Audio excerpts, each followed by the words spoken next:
నమస్తే, welcome to I dream.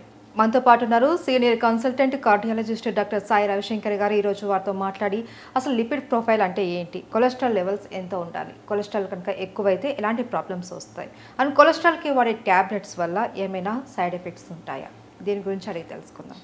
నమస్తే sir. నమస్తే అండి. సార్, ఈ లిపిడ్ ప్రొఫైల్ అంటారు కదా, అంటే ఏంటి సార్? లిపిడ్ ప్రొఫైల్ అంటే ఏంటిలే, కొలెస్ట్రాల్ బాడీలో ఎంత కొలెస్ట్రాల్ ఉన్నదో దానికి మెజర్మెంట్ చేయాలి. ఇవాళ రేపు లాస్ట్ 4-5 డికేడ్స్ పెట్టి మాకు తెలిసింది ఏంటంటే కొలెస్ట్రాల్ లెవెల్ ఏది ఉన్నదో that is directly proportional to heart attack or brain stroke. So cholesterol అంటే there are so many types ఉంటాయి, చాలా రకాలు ఉంటాయి. ఇప్పుడు మీరు లిపిడ్ ప్రొఫైల్ అంటే మాకు ఒక రిపోర్ట్లో ఏం తెలుస్తుంది అంటే HDL cholesterol, LDL cholesterol, VLDL cholesterol, triglyceride, ఈ 4 ఇంపార్టెంట్. దాంట్లో కొలెస్ట్రాల్ కొన్ని బ్యాడ్ కొలెస్ట్రాల్స్ ఉంటాయి, గుడ్ కొలెస్ట్రాల్స్ ఉంటాయి. సో ఫస్ట్ గుడ్ కొలెస్ట్రాల్ అవుతున్నది హెచ్డిఎల్ కొలెస్ట్రాల్. హెచ్డిఎల్ కొలెస్ట్రాల్ ఒక మనిషికి మినిమం 40 ఉండాలి. 40 కంటే తక్కువ ఉన్నది అంటే బ్యాడ్ కొలెస్ట్రాల్ మీ దగ్గర తక్కువ ఉన్నది. 40 కంటే ఎక్కువ ఉన్నది అంటే డెఫినెట్లీ మంచిది, అంటే హార్ట్ అటాక్ రావడం కూడా ఛాన్సెస్ తక్కువ ఉంటాయి. సో హెచ్డిఎల్ కొలెస్ట్రాల్కి పెంచాలి అంటే ఒకటే డైట్ కంట్రోల్ అండ్ ఎక్సర్సైజ్ చేయాలి. So cholesterol is very important. మా హోల్ హ్యూమన్ బాడీలో కొలెస్ట్రాల్ ఇంపార్టెంట్. కొలెస్ట్రాల్ చాలా తగ్గిపోతే కూడా చాలా నష్టమే, ఎక్కువ అయినా కూడా నష్టమే. సో ఒక లెవెల్ ఉంటుంది, ఆ లెవెల్ కంటే ఎక్కువ ఉన్నది అనుకోండి అప్పుడు ప్రాబ్లం. లేకపోతే కొలెస్ట్రాల్ ఈజ్ నార్మల్ ఉంటే కంగారు పడ అవసరం లేదు. ఇప్పుడు నేను చెప్పాను ఒక good cholesterol is HDL. Always మేము గుడ్ గురించి ఫస్ట్ మాట్లాడుకుందాం. దాని తర్వాత బ్యాడ్ కొలెస్ట్రాల్ ఏది ఉన్నదో రెండే బ్యాడ్ కొలెస్ట్రాల్, ఒకటి ఎల్డిఎల్, ఇంకొకటి ట్రైగ్లిసరైడ్. ఇండియన్ సబ్ కాంటినెంట్లో ఏది ఉన్నదో ట్రైగ్లిసరైడ్స్ ఆర్ వెరీ హై ఉంటాయి. అండ్ డయాబెటీస్ పేషెంట్స్లో కూడా డయాబెటిక్ డిస్లిపిడిమియా ఏదో ఉంటారో ట్రైగ్లిసరైడ్ ఎక్కువ ఉంటాయి. సో అన్నిటికన్నా ముఖ్యం అవుతున్నది ఎల్డిఎల్ కొలెస్ట్రాల్. చాలామంది అంటుంటారు ఎల్డిఎల్ నార్మల్, ఎల్డిఎల్ హై, దీనివల్ల ఎల్డిఎల్ వల్ల ఏం ప్రాబ్లం రాదు. కానీ గత 40 సంవత్సరాలు పెట్టి అన్ని స్టడీస్ చేసిన ప్రకారం మాకు తెలిసింది ఏంటంటే ఎల్డిఎల్ కొలెస్ట్రాల్ ఎక్కువ ఉన్నది అంటే ఆ పేషెంట్కి హార్ట్ అటాక్ రావడం ఛాన్సెస్ ఎక్కువ ఉన్నది. We follow evidence based medicine. Evidence based మేము ఏదో కాదు, ఒక ఎవిడెన్స్ బేస్డ్ మెడిసిన్ అంటే కొన్ని స్టడీస్ చేసాక, లక్షలైన స్టడీస్ చేసిన తర్వాత ఇన్ని పేషెంట్కి కొన్ని ఒక 10 lakhs 20 lakhs పాపులేషన్కి మేము స్టడీ చేసిన తర్వాత ఎల్డిఎల్ హై, ఎల్డిఎల్ నార్మల్, వీళ్ళకి హై ఉన్న వాళ్ళకి హార్ట్ అటాక్ ఎక్కువ వస్తున్నది, బ్రెయిన్ స్ట్రోక్ ఎక్కువ వస్తున్నది. నార్మల్ ఉన్న వాళ్ళకి హార్ట్ అటాక్ తక్కువ వస్తున్నది, బ్రెయిన్ స్ట్రోక్. దాని తర్వాత ఒక గైడ్ లైన్స్ చేస్తారు. గైడ్ లైన్స్ ఎవరు చేస్తారు? Whole international body like American association అవని, యూరోపియన్ అసోసియేషన్ అవని, ఇండియన్ అసోసియేషన్ అవని, ఇండియన్ పాపులేషన్కి కూడా ఒక గైడ్ లైన్ చేస్తారు. ఈ గైడ్ లైన్స్ ఎవరో మీరు నేను అందరూ ముగ్గురు కూర్చొని కాదు, కొన్ని లక్షల మంది పేషెంట్స్కి మేము స్టడీ చేసిన తర్వాత ఈ గైడ్ లైన్స్ వస్తుంది. గైడ్ లైన్స్ తర్వాత మాకు ఒక నిర్ధారణగా వస్తుంది ఎల్డిఎల్ ఇంతకంటే ఎక్కువ ఉంటే రిస్క్ పెరుగుతుంది. సో ఎల్డిఎల్ కొలెస్ట్రాల్ నార్మలీ ఎవరికైనా అసలు రిస్క్ ఫ్యాక్టర్స్ ఎవరికి లేదో 100 లోపల ఉంటే బెటర్. కానీ ఒక పేషెంట్కి డయాబెటీస్ ఉన్నది, లేకపోతే బ్రెయిన్ స్ట్రోక్ వచ్చింది, అట్లాంటి డయాబెటీస్ పేషెంట్కి ఆల్వేస్ లెస్ దెన్ 70 ఉండాలి. దాంతో కూడా మేము చూస్తాం అంటే ఏఎస్సివిడి స్కోర్ అంటే రిస్క్ స్కోర్ ఎంత ఉన్నది ఒక పర్సన్కి.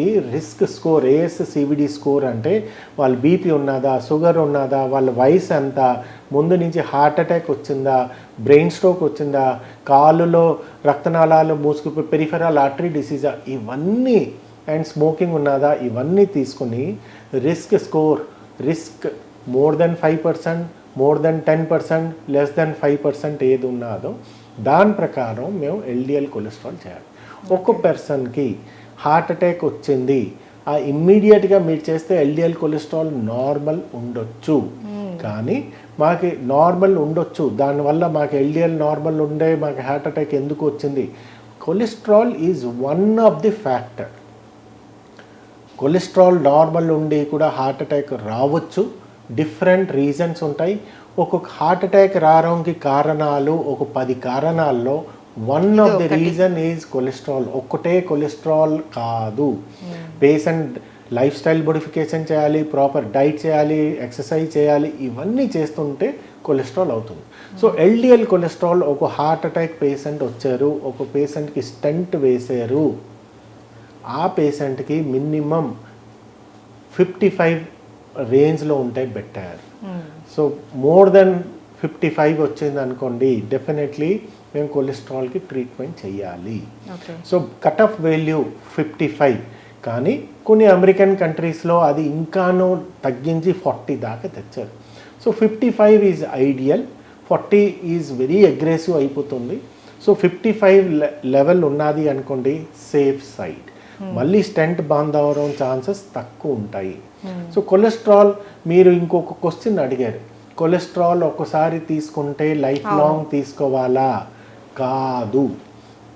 ఒక పర్సన్ వచ్చారు అంటే ఒక ఇండివిజువల్ పర్సన్స్ మీదన డిపెండ్ ఉంటుంది. ఒక పర్సన్ వచ్చారు, ఆల్రెడీ హార్ట్ అటాక్ అయ్యి స్టంట్ కూడా వేయించుకున్నారు వారం రోజుల కిందన, వాళ్ళకి అట్లీస్ట్ 1-2 ఇయర్స్ దాకా కొలెస్ట్రాల్ టాబ్లెట్ కంపల్సరీ తీసుకోవాలి. ఇట్లాంటి పేషెంట్కి లైఫ్ లాంగ్ కొలెస్ట్రాల్ తీసుకోవాలి. అంటే స్టంట్ వేసిన వాళ్ళకి, బైపాస్ సర్జరీ చేసిన వాళ్ళకి, ఆల్రెడీ హార్ట్ అటాక్ వచ్చిన వాళ్ళకి, ఆల్రెడీ బ్రెయిన్ స్ట్రోక్ వచ్చిన వాళ్ళకి లైఫ్ లాంగ్ తీసుకోవాలి. కానీ వేరే పేషెంట్గా ఎవరికి స్టంట్ వేయలేదో వాళ్ళకి సపోజ్ రిస్క్ ఫ్యాక్టర్స్ ఉన్నా కూడా, ఎక్సెప్ట్ డయాబెటీస్ రిస్క్ ఫ్యాక్టర్ ఉన్నా కూడా, మేము కొలెస్ట్రాల్ మేము కొన్ని టాబ్లెట్స్ ఏది ఇచ్చినప్పుడు ఫస్ట్ పేషెంట్కి ఇమ్మీడియట్గా మీ ఎవరిదైనా పర్సన్కి ఒక 100 ఎల్డిఎల్ ఉన్నది, టోటల్ కొలెస్ట్రాల్ 280 ఉన్నది, మేము ఫస్ట్ ట్రై చేస్తాం life style modification. 50% of the పేషెంట్స్కి లైఫ్ స్టైల్ మోడిఫికేషన్లో కొలెస్ట్రాల్ లెవెల్ నార్మల్ వచ్చిస్తుంది. సపోజ్ నార్మల్ రాపోయినా 1 or 2 మంత్స్కి మేము కొలెస్ట్రాల్ టాబ్లెట్ ఇచ్చిన తర్వాత పేషెంట్ డైట్ కంట్రోల్ చేసుకొని oily food, fast and junk foods or so అంటే ఆల్మోస్ట్ చాలా ఫ్రీక్వెంట్లీ హోటల్ మీల్స్ ఏది తీసుకుంటారో అవన్నీ ఏంటంటే ఆయిల్ రీయూజ్ చేస్తుంటారు, దాన్ని అది అవాయిడ్ చేసుకొని ప్రాపర్ డైట్ అండ్ ఎక్సర్సైజ్ చేసుకుంటే వాళ్ళకి 1 or 2 మంత్స్లో మేము కొలెస్ట్రాల్ టాబ్లెట్ బంద్ చేయొచ్చు. So purely it is depend upon the target. మా టార్గెట్ అవుతున్నది less than 70 for a non heart attack patients. 70 దాకా వచ్చింది అనుకోండి, మేము పేషెంట్స్కి కొలెస్ట్రాల్కి బంద్ చేసుకోవచ్చు. అండ్ సైడ్ ఎఫెక్ట్స్ ఏమైనా ఉంటాయి? సైడ్ ఎఫెక్ట్స్ ఖచ్చితంగా ఎనీ టాబ్లెట్, ఈవెన్ మీరు డోలో 650 తీసుకున్నా, పారాసెటమాల్ తీసుకున్నా కూడా దానికి డెఫినెట్లీ సైడ్ ఎఫెక్ట్స్ ఉంటాయి. ఈవెన్ పెంటోప్రాజల్ గ్యాస్ గురించి మీరు ఇష్టానుసారం వేసుకున్నా కూడా సైడ్ ఎఫెక్ట్స్ ఉంటాయి. కొలెస్ట్రాల్కి కూడా ఖచ్చితంగా సైడ్ ఎఫెక్ట్స్ ఉంటాయి. కొలెస్ట్రాల్లో మేము ఇచ్చిస్తున్నాం ఏంటి, అట్రోవాస్టాటిన్ అండ్ రోసువాస్టాటిన్ ఇస్తున్నాం సపోజ్, దాంట్లో కూడా కొలెస్ట్రాల్ వల్ల కొంచెం లిథార్జిక్ అయ్యి బాడీ పెయిన్స్ వస్తుంది, మైయల్జియా వస్తుంది, మైయల్జియా అండ్ బాడీ పెయిన్స్ వస్తాయి. కొంచెం టైంలో కొలెస్ట్రాల్ వల్ల స్టాటిన్స్ వల్ల డయాబెటీస్ ఇన్సిడెన్స్ హార్డ్లీ 1% డయాబెటీస్ ఉంటాయి. అంటే 100 మెంబర్స్కి మీరు కొలెస్ట్రాల్ టాబ్లెట్, అది కూడా హై డోజ్, అంటే రోసువాస్టాటిన్ 40 mg, అట్రోవాస్టాటిన్ 80 mg ఇస్తే 1% వాళ్ళకి డయాబెటీస్ వస్తాయి. ఇంకో కొంచెం మందికి ఎల్డర్లీ పాపులేషన్ మోర్ దెన్ 75 అట్లాంటి వాళ్ళకి హై డోజ్ ఇస్తే కొంచెం నిద్ర తగ్గిపోతుంది, ఇన్సాన్మియా ఆర్ డిమెన్షియా వస్తాయి. అది కొంచెం 2 సైడ్ ఎఫెక్ట్.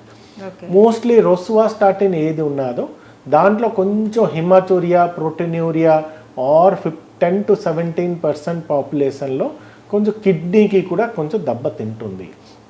సో ఇప్పుడు మేము ఒక టాబ్లెట్ ఇచ్చినప్పుడు రిస్క్ రివార్డ్ ఎంత ఉన్నదో. రిస్క్ ఉన్నది 1% ఆర్ 2%, బట్ రివార్డ్ ఉన్నది 90% ప్లస్ ఉన్నది అనుకోండి, డెఫినెట్లీ మేము ఏదైనా ఆ టాబ్లెట్ ఇయడానికి సిద్ధంగా ఉంటాం. సో రిస్క్ మేము చూస్తుంటాం, రిస్క్ తక్కువ ఉన్నది రివార్డ్ ఎక్కువ ఉన్నది అనుకోండి, ఖచ్చితంగా మేము టాబ్లెట్ తీసుకుంటాం. అండ్ టాబ్లెట్ కూడా ఎవరైనా ఏ డాక్టర్కైనా we follow certain guide lines కొన్ని లక్షల మందికి స్టడీ చేసిన గైడ్ లైన్సే మేము ఫాలో అవుతాం. Okay, thank you so much sir. Thank you.